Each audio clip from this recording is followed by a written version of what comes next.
అధికారంలోకి వచ్చిన తర్వాత జరుగుతున్నటువంటి అపచారాలు, ఘోరాలు చెప్పనలవి కాని స్థితిలో నిరంతరము కొనసాగుతూనే ఉన్నాయి.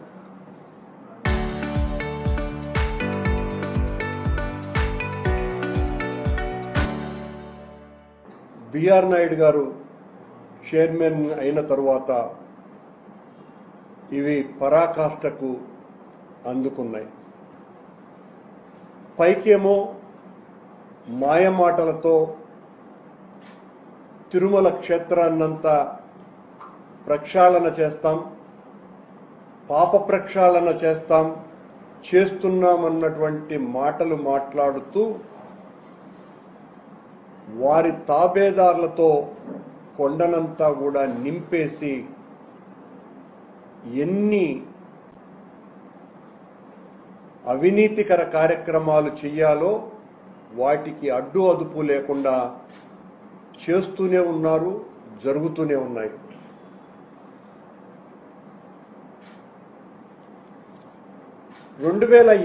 సంవత్సరం నేను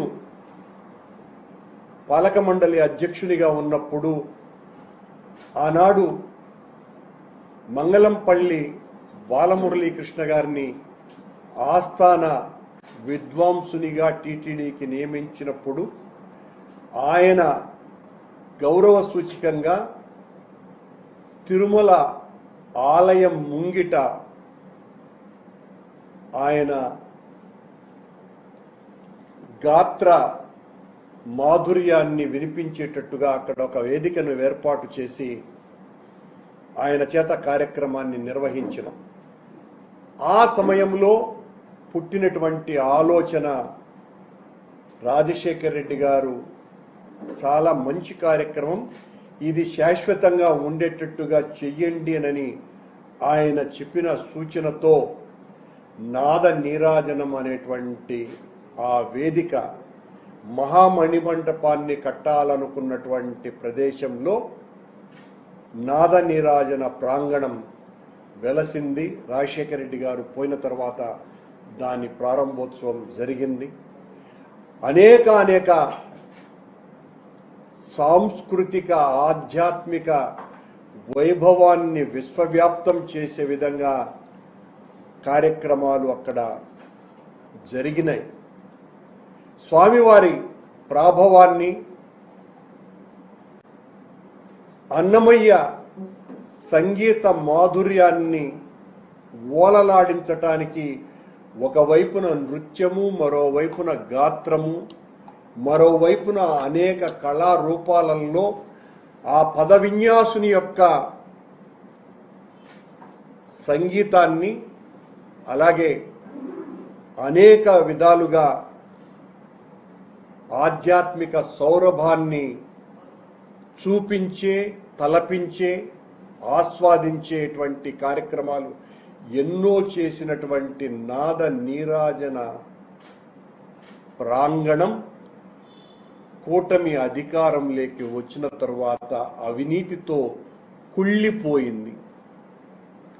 నిన్న సాక్షాత్తు తెలుగుదేశం పార్టీని, కూటమిని భుజాల మీద ఎత్తుకొని మోసేటువంటి ఈనాడు పత్రికలోనే నాద నీరాజనంలో పనిచేసేటువంటి ఆ అధికారి మీద నెట్టేసి ఈనాడు పత్రిక అక్కడ జరుగుతున్నటువంటి అవినీతిని గురించి రాయటం జరిగింది. భాస్కర్ అనేటువంటి అనర్హత కలిగినటువంటి అధికారిని కూటమి వచ్చినాక అక్కడ నియమించినారు. ఆయన గారి విచ్చలవిడితనానికి ఆదరవు బిఆర్ నాయుడు గారు, ముఖ్యమంత్రి గారు, ఇతర పెద్దల అండదండలతో పేట్రేగిపోయినటువంటి వ్యవస్థగా మారి నాద నీరాజనంలో ఒక్క అవకాశం వస్తేనే జీవితకాలం అదృష్టం అని భావించేటువంటి ఆ కళాకారులను ఆ కళాకారులకు సహజంగానే టీటీడీ వాళ్లకు రాను పోను ఖర్చులు, అక్కడ కొండ మీద గెస్ట్ హౌసులు, దర్శన ఏర్పాట్లు, అదనంగా వాళ్లకు పారితోషికం కూడా ఇచ్చేటువంటి ఆనవాయితీ ఉన్నది. ఇప్పుడు కూటమిలో ఉన్నటువంటి వాళ్ళు బిఆర్ నాయుడు గారి మనుషులు ఆ కళాకారుల చేత ఇచ్చేటువంటి పారితోషికంలో కమిషన్లు అసలు ప్రోగ్రాం ఇస్తున్నందుకే ఎదురు డబ్బులు వసూళ్లు చేసేటువంటి కార్యక్రమాలు చేస్తున్నారని నేనంటున్నటువంటి మాట కాదు, ఈనాడు పత్రికే రాసింది. అలాంటి ఒకటి కాదు సుమా, ఏదో ఊరికనే ఈనాడు పత్రిక ఒక వార్త రాసింది కానీ కొండ మీద జరిగేటువంటి అరాచకాలు అన్నీ ఇన్ని కావు. పాప ప్రక్షాళన పేరుతో బిఆర్ నాయుడు గారు కూటమి అధికారంలోకి వచ్చిన తర్వాత వెంకటేశ్వర స్వామి క్షేత్రంలో పుణ్య ప్రక్షాళన జరిగిపోతున్నది. ఎక్కడైతే ఏ క్షేత్రంలోకి వస్తే పుణ్యం లభిస్తుంది అని వస్తారో, సకల పాపాలు హరించుకుపోతాయి కొండ మీదకు వస్తే అని భావించి మురిసిపోతారో అక్కడ పాప ప్రక్షాళన కాదు సుమా, అవినీతి విలయతాండవం చేస్తూ పుణ్య ప్రక్షాళన జరుగుతోంది.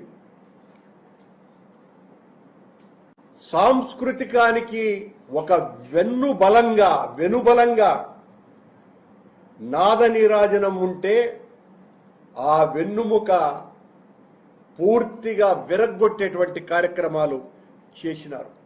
అద్భుతమైనటువంటి భజనలు, గాన ప్రదర్శనలు, నృత్యాలతో అలరారినటువంటి నాద నీరాజనం ఈ రోజున అవినీతితో సిగ్గుతో తలదించుకునేటట్టుగా వ్యవహరిస్తున్నారు కూటమి అధికారులు, పాలక మండలి అధ్యక్షుడు, ఆయన అనుయాయులు. అన్యక్షేత్రాలలో చేసినటువంటి పాపం వెంకటేశ్వర స్వామి క్షేత్రంలో వస్తే పూర్తిగా పోతుంది అన్నది లోక విదితం, మొత్తం హిందువులందరి విశ్వాసం. మరి ఈ పుణ్యక్షేత్రంలో వీళ్ళు చేసినటువంటి పాపానికి నిష్కృతే లేదు. ఈ పాపం కడుక్కునేటువంటి అవకాశమే లేదు. కొండ మీద విచ్చలవిడిగా దర్శనం టికెట్లు అమ్ముకుంటున్నారు, విఐపి దర్శనం టికెట్లు అమ్ముతున్నారు. 300 టికెట్ల అవి 3000 నుంచి 4000 రూపాయలకు రోజుకు 4000 టికెట్లు అమ్ముతున్నారు. ఇదేదో ఆరోపణ కాదు, మా మీద ఆరోపణ చేస్తే మేము కేసులు పెడతాం, చట్ట వ్యతిరేకంగా చట్టపరమైనటువంటి చర్యలు తీసుకుంటామని ఒక బెదిరింపు మాటలు మాట్లాడుతున్నారు. 300 రూపాయల దర్శనం జరిగేటువంటి చోటుల్లో జరుగుతున్నటువంటి తతంగం మీద సీసీ కెమెరాలు పెట్టి అక్కడ మొత్తం అందరూ మీడియాను ఉంచండి, విషయాలు తెలిస్తే ఎట్లాగో రారులేండి. ప్రతి ఒక్కరు కూడా ఈ అధికారుల అండదండలతో, బిఆర్ నాయుడు గారి అండదండలతో, విజిలెన్స్ అధికారులే ఈ పాపానికి వడగడుతున్నారు అన్నటువంటిది అందరికీ తెలిసినటువంటి నిజం. శ్రీవాణి దర్శన టిక్కెట్లలో జరుగుతున్నటువంటి గోల్మాల్ అంతా ఇంత కాదు. శ్రీవాణి టిక్కెట్లని 15,000 రూపాయలకు అమ్ముతున్నారు. ఇది కూడా పచ్చి నిజం. తొందరలోనే దీన్ని ఆధారాలతో బయటపెట్టేటువంటి కార్యక్రమం కూడా చేయబోతున్నాం. ఎంతో సదాశయంతో, సదుద్దేశంతో స్వామివారి యొక్క వైభవాన్ని, ఆధ్యాత్మిక ప్రాభవాన్ని విశ్వవ్యాప్తం చెయ్యాలా, హిందూ ధర్మాన్ని పరిరక్షించటంలో ఒక వాహనంగా వాడుకోవటానికి వెంకటేశ్వర భక్తి ఛానల్ని నేను అధ్యక్షుడిగా ఉన్నప్పుడు తీసుకొని వస్తే ఆ భక్తి ఛానల్ ఎందుకు అని మాట్లాడినటువంటి వ్యక్తి ఈనాటి ముఖ్యమంత్రి చంద్రబాబు నాయుడు గారు ఆనాడు ప్రతిపక్షంలో ఉన్నప్పుడు. కూటమి అధికారంలోకి వచ్చిన తర్వాత వెంకటేశ్వర భక్తి ఛానల్ పూర్తిగా నిర్వీర్యం చేసేసినారు. దాని నడ్డి విరగ్గొట్టేసినారు. దానిలో జీవాన్ని లేకుండా చేసినారు. జగన్మోహన్ రెడ్డి గారు ముఖ్యమంత్రిగా ఉండగా ఎస్వీబీసీని పూర్తిగా స్వయం ప్రతిపత్తి కలిగినటువంటి సంస్థగా తీర్చిదిద్దటానికి దాదాపు 50 కోట్ల రూపాయలకు పైగా దాతల చేత విరాళాలు తీసుకొని దాని ద్వారా అనేక కార్యక్రమాలు, ఆధ్యాత్మిక కార్యక్రమాలు తీసుకొని వచ్చేటువంటి ప్రయత్నం మేము చేస్తే 14వ సంవత్సరం నుంచి 19 వరకు 2024 నుంచి ఇప్పటి వరకు కొనసాగుతున్నదే ప్రక్రియ. వెంకటేశ్వర భక్తి ఛానల్ అన్నది పూర్తిగా ఒక తెల్ల ఏనుగుగా మార్చివేశారు. దానిలో ఏ రకమైనటువంటి స్వామివారి సాంస్కృతిక వైభవాన్ని చాటి చెప్పేటువంటి కార్యక్రమాలు లేకుండా అనర్హులకు దాంట్లో అధికారాలు అప్పగించి సర్వభ్రష్టత్వం చేసేశారు ఎస్వీబీసీ ఛానల్ని. ఆనాడు మేము ఎస్వీబీసీ ఛానల్ ద్వారా 2019-24లలో రామాయణము, భారతము, భాగవతము, విష్ణు పురాణాలు, అఖండ సుందరకాండ పారాయణము నిరంతర ప్రత్యక్ష ప్రసారం చేయటం జరిగింది. కరోనా సమయంలో అద్భుతమైన విశూచిక మంత్ర మహాపారాయణం చేయటం జరిగింది. అఖండ వేద పారాయణం చేయటం జరిగింది. ఇవన్నీ కూడా ప్రత్యక్షంగా మేము ఆ కార్యక్రమాన్ని వీక్షింపజేసే విధంగా కరోనా సమయంలో మొత్తం ప్రపంచమంతా అల్లాడిపోతూ ఉంటే వెంకటేశ్వర స్వామి క్షేత్రం నుంచి భక్తులలో ఒక ఆత్మవిశ్వాసాన్ని కలిగించటానికి, భయం తొలగించటానికి, స్వామివారి యొక్క సంకల్ప బలాన్ని చెప్పటం కోసమని ఆస్థాన మండపం, రంగనాయకుల మంటపాల నుంచి యావత్తు జాతి అంతా కూడా ఎస్వీబీసీ ద్వారా ప్రేరణ పొందే విధంగా ఈ అద్భుతమైనటువంటి కార్యక్రమాలన్నింటినీ కూడా ప్రత్యక్ష ప్రసారం చేయటం జరిగింది. ఈనాడు కూటమి అధికారంలోకి వచ్చిన తరువాత వెంకటేశ్వర భక్తి ఛానల్ యొక్క దుస్థితి ఎంత దారుణంగా ఉందో చూడండి. మా కాలంలో బ్రహ్మశ్రీ ఆచార్య కుప్ప విశ్వనాథ శర్మ శ్రీమద్ భాగవత మకరందాన్ని అత్యద్భుతంగా ప్రవచిస్తుంటే అది కొనసాగుతూ ఉన్నది.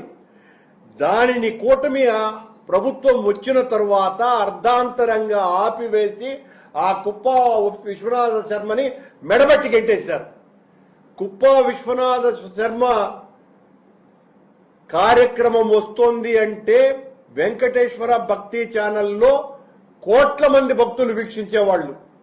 అలాంటి దానిని పనికట్టుకొని ఆయన్ను తరిమేసినారు. చతుర్వేద హవనాలు, చతుర్వేద యాగాలు కూటమి వచ్చిన తర్వాత పూర్తిగా నిలిచిపోయినాయి. ఒక్కచోట కూడా జరగల.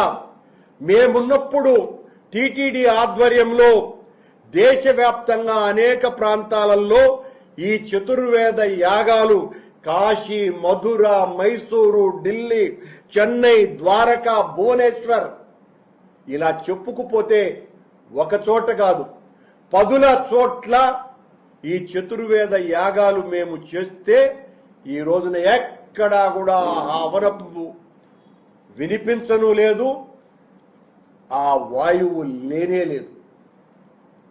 ఆ సుగంధ సౌరభ పరిమళం ఆగ్రాణించేటువంటి అవకాశమే హైందవులకు లేకుండా చేసేశారు. స్వామి క్షేత్రం నుంచి వీళ్ళందరూ కూడా ఈ అవినీతి విషవాయువులను ప్రజ్వరిల్లింపజేస్తున్నారు. ఒక్క ఆధ్యాత్మిక కార్యక్రమం కూడా లేకుండా.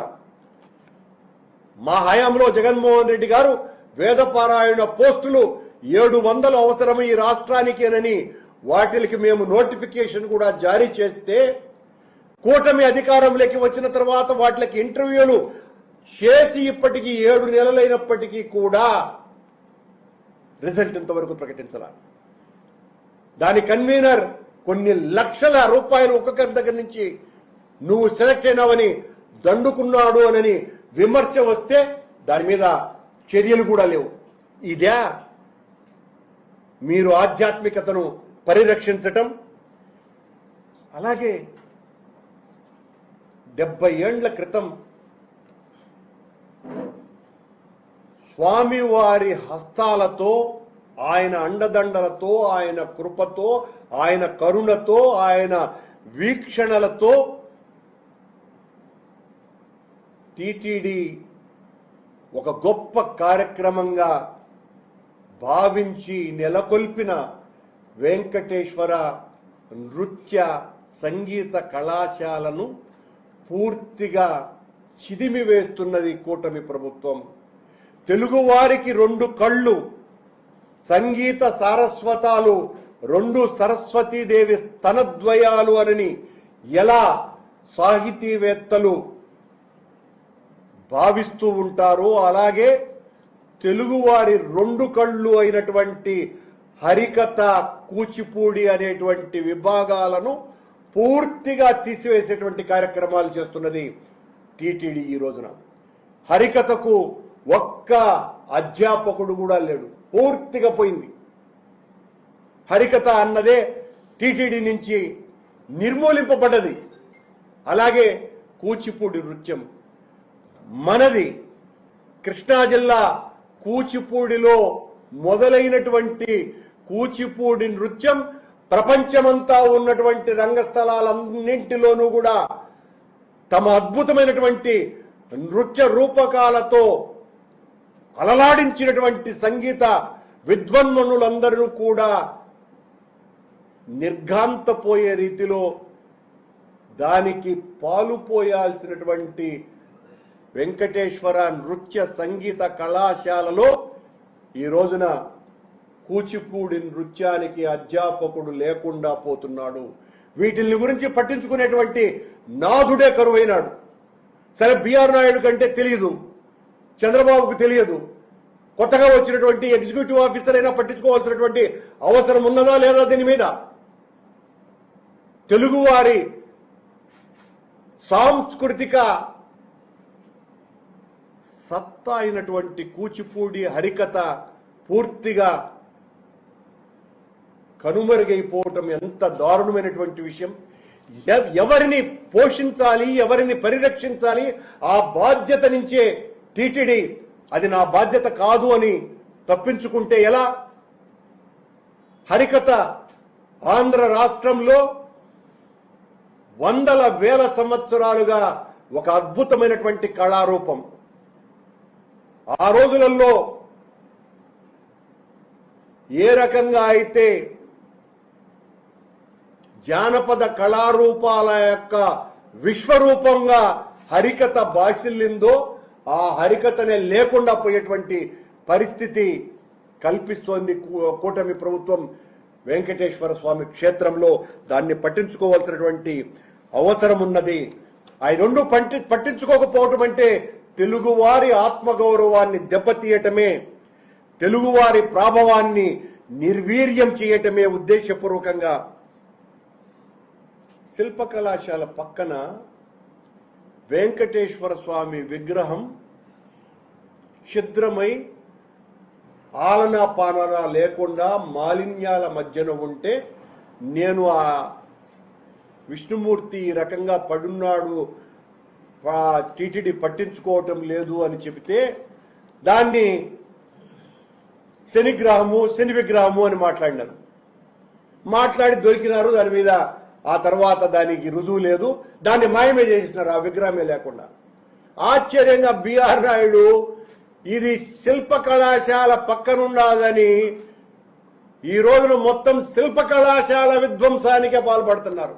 అక్కడ శిల్ప కళాశాల లేకుండా చేయడానికి మొత్తం శిల్ప కళాశాల అక్కడి నుంచి ఎత్తిపారేయటానికి సంకల్పించినారు. అంటే ఏ రకమైనటువంటి మీరు స్వామి సాంస్కృతిక వైభవాన్ని కాపాడుతారు? అధ్యాపకులకు జీతాలు పెంచేసినామని చెప్పినారు, టీచర్లకు జీతాలు పెంచేసినామని చెప్పినారు, డ్రైవర్లందరినీ పర్మనెంట్ చేసేస్తున్నాం, టైం స్కేల్ ఇచ్చేస్తున్నాం అని చెప్పినారు. ఏమైంది? మీరు ఆ నిర్ణయం తీసుకొని పత్రికా విలేకరులందరి మీద పెద్దగా పొగడ్తలు పొగిడించుకొని చేసినటువంటి నిర్ణయం ఏమైంది?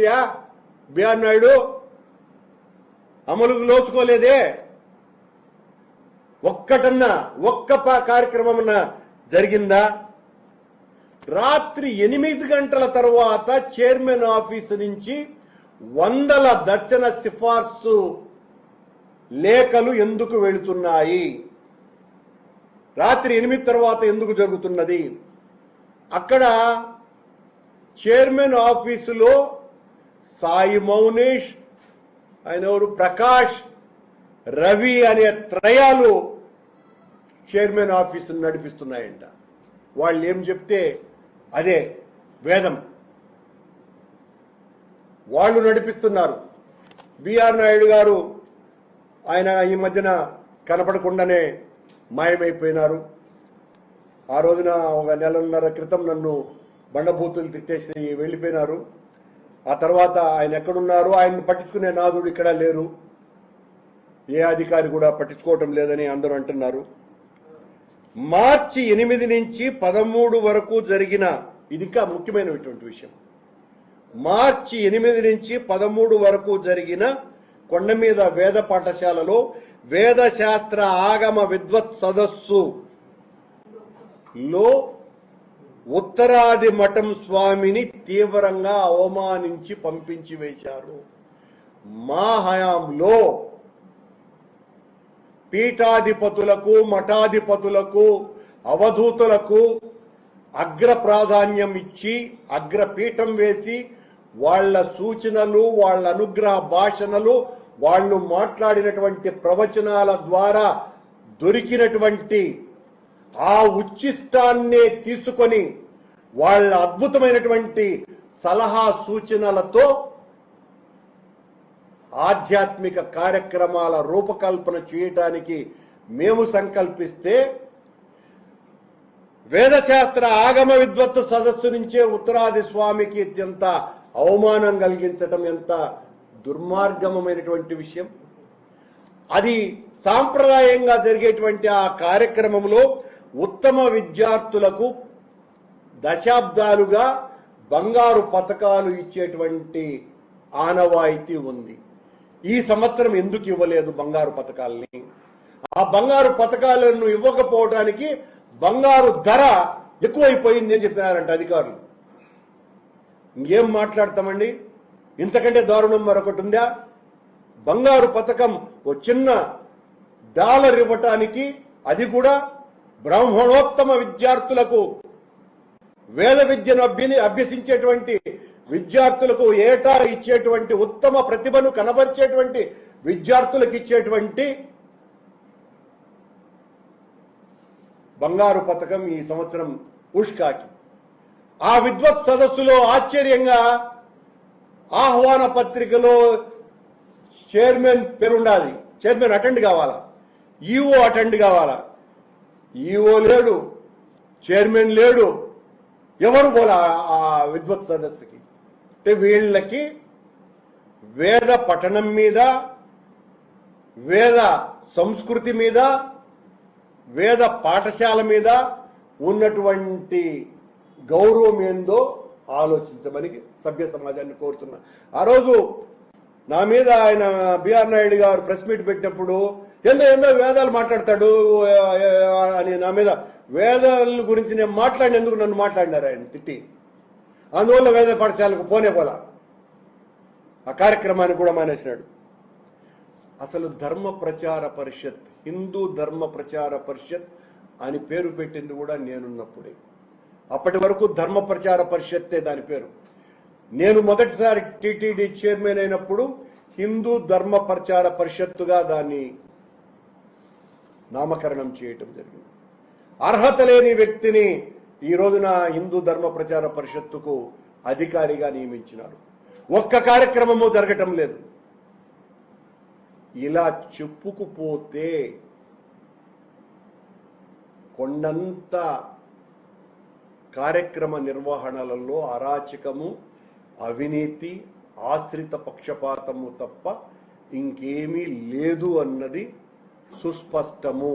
మీరెన్ని గొప్పలు చెప్పుకున్నా, మీరెంతగా తప్పెట్లు కొట్టుకున్నా, చప్పట్లు మీరు కొట్టాలనుకొని కొట్టుకున్నా, మీ మీద ప్రజల్లో, హిందువులలో పూర్తిగా కోపాగ్నితో వాళ్ళు రగిలిపోతున్నారని ఈ సందర్భంగా హెచ్చరిస్తూ తెలియజేస్తున్నారు.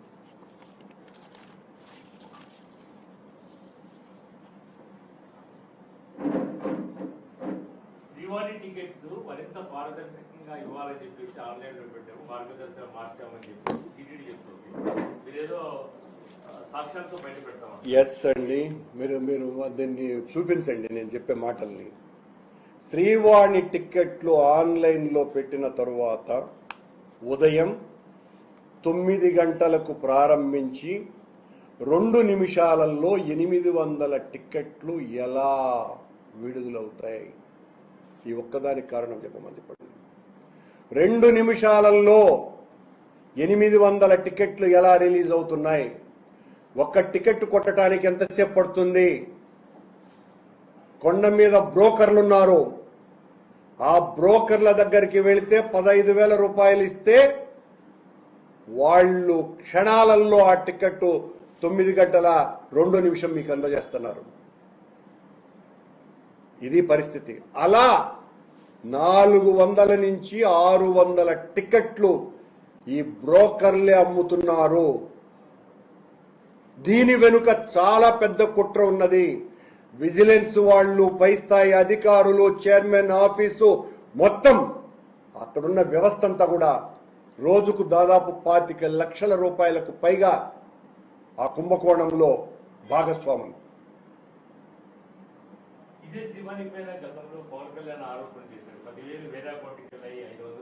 కానీ అది నిజం కాదని తేలిపోయింది.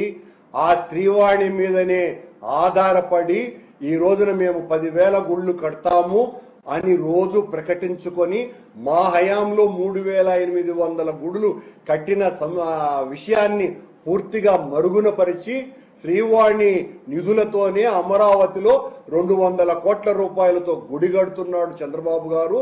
అలాగే ఈ 10,000 గుడులు కడతామని చెబుతున్నాడు. ఇవన్నీ కూడా ఆ రోజు మేము తీసుకున్నటువంటి నిర్ణయంతో చేస్తున్న కార్యక్రమాలే కాకుండా అదనంగా ఈ రకమైనటువంటి అవినీతి కొండ కూడా జరుగుతున్నది.